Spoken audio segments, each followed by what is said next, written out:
Bismillahirrahmanirrahim. Alhamdulillahi Rabbil Alameen. Wassalatu wassalamu ala ashrafil anbiya wal mursaleen.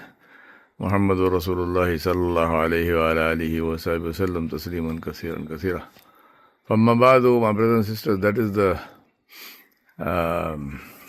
moon of the 15th of Shaban. And that's about as big as I can get it. We are at this place, very nice place, which is on the bank of this lake in Bidar, in Karnataka. There is a sanctuary, the black buck sanctuary there in Bidar. And that's where we are.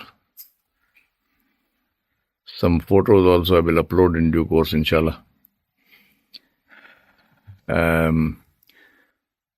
It's a little bit of misty morning, but across this lake there is this beautiful pink forest of Gliricidia trees, which are in flower. It looks very pretty, but it's an invasive species which is destroying the grasslands here. And the grasslands is where black buck live. So they are endangered, they're severely endangered.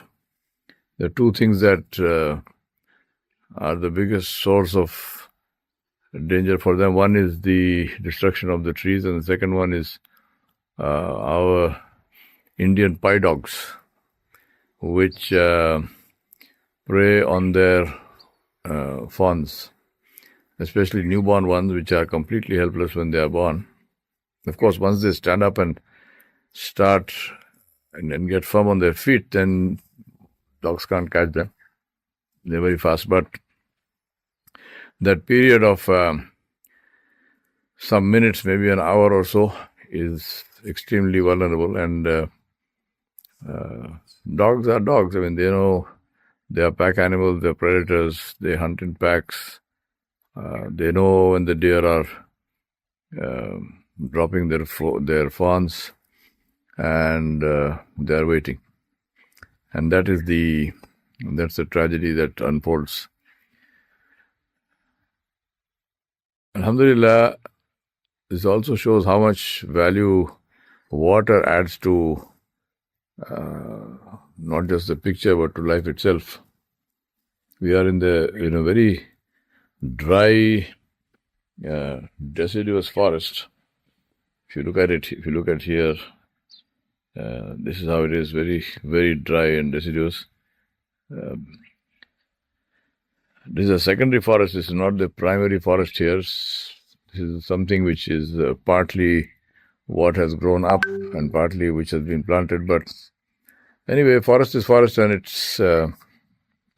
it adds beauty to the whole environment. But if you look at it, if you take this water away, then what is left is very harsh and dry. And Allah subhanahu wa ta'ala, that's why when He mentions Jannah, He always mentions water. Jannatin tajri min tahtiha al-anhar. Flowing water. This is, of course, lake, not flowing, but Allah mentions flowing water. And there's a whole flight of, I'm trying to figure out now what that is. I don't think you can see it in this video. But, you can, okay, there you go. See that V formation. Most birds fly like that, it's not only geese. This looks like some kind of cranes or storks or something. Birds which are bigger and longer. Not duck. This is the time in the morning when birds also start taking flight. Aquatic birds usually rest and spend the night on water because that's where they are safest. Others spend the night in trees, and then in the morning they all take flight and they go into the fields where either they feed on post-harvest, the grain that drops on the ground and which is left there accidentally, not deliberately, but it's enough to feed them. Or they feed on grass and other things in the fields which are surrounding these waters. Allah subhanahu wa ta'ala's nizam, the system that He has created, where everything gets what is written for it. No one gets what is not written for them, and no one can take away what is written for them. And this is the lesson that we human beings don't seem to understand, but the animals and birds, they are all very well aware of this. I remind myself and you also of the incredible ni'mah, incredible blessing of Islam, the core ideology of which is accountability to Allah subhanahu wa ta'ala. For a lot of us, when we think about accountability to Allah subhanahu wa ta'ala, we may think of it as something which is frightening, which is terrible, which is, I wish it wasn't there kind of thing. But I remind myself anew, yes, of course, it is frightening to some extent, because to face Allah subhanahu wa ta'ala with the kinds of life that we live, obviously it's not something which is not frightening. But we rely on the tremendous mercy of Allah subhanahu wa ta'ala, which He has mentioned in the Quran many, many, many times, and much more than He mentioned His punishment and His ghadab, His anger. So we ask Allah subhanahu wa ta'ala for His mercy and for His forgiveness.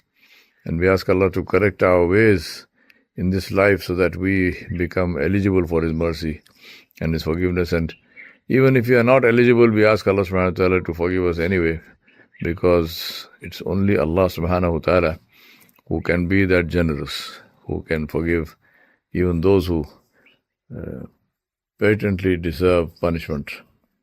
The reason I say that accountability is a great ni'mah, it's a great blessing, is for two reasons. One is that the awareness of accountability, the fact that we are accountable, that we believe this and we try our best to live our lives knowing that we are accountable to the one from whom nothing is hidden, obviously keeps us on track.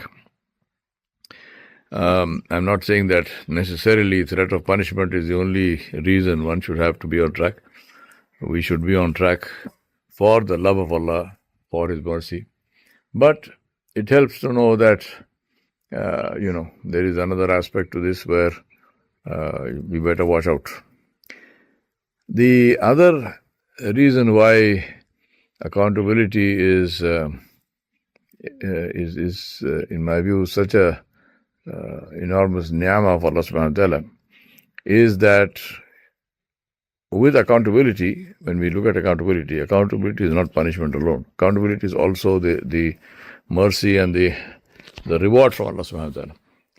And when we look forward to that and we say, well, there may be things that you are doing in this life where you feel that you did not get, or I'm stopping wherever some birds are making their zikr, so you get to hear those sounds also. Now the hawk is the dove, and the other sound you're hearing in the foreground are bulbuls.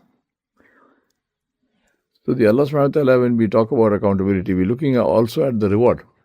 So many times in life we feel that we did not get our just reward, or somebody didn't get their just reward, what they should have got, they didn't get, their contribution was discounted, they should have got more, and so on. So we have these opinions and so on. The fact of the matter is that Allah subhanahu wa ta'ala will give everyone their reward, will give everyone the reward that they deserve. Nobody will be left unrewarded. nobody will be left in a way where they did not get the reward.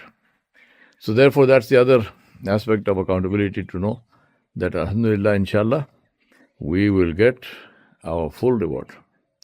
And the final reason why accountability is such a big blessing is the other thing, which is that today we are living in a world where we have people who are in power in different places, power in the world, engaged in every kind of evil and brutality and every kind of oppression in order to enrich themselves and empower themselves.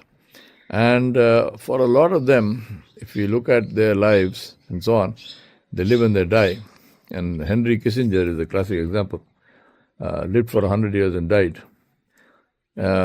Apparently, without paying for all the misery that he visited upon the innocent people in the world. Now, this is where accountability, our ideology and our belief, with yaqeen on accountability, also comes to help us to put things in perspective and not to feel despair, not to feel a loss of hope and say, look at him, he got away. He didn't get away. Nobody will get away. That's Bulbul having an argument. Nobody will get away. Everyone will pay. And everyone will be paid.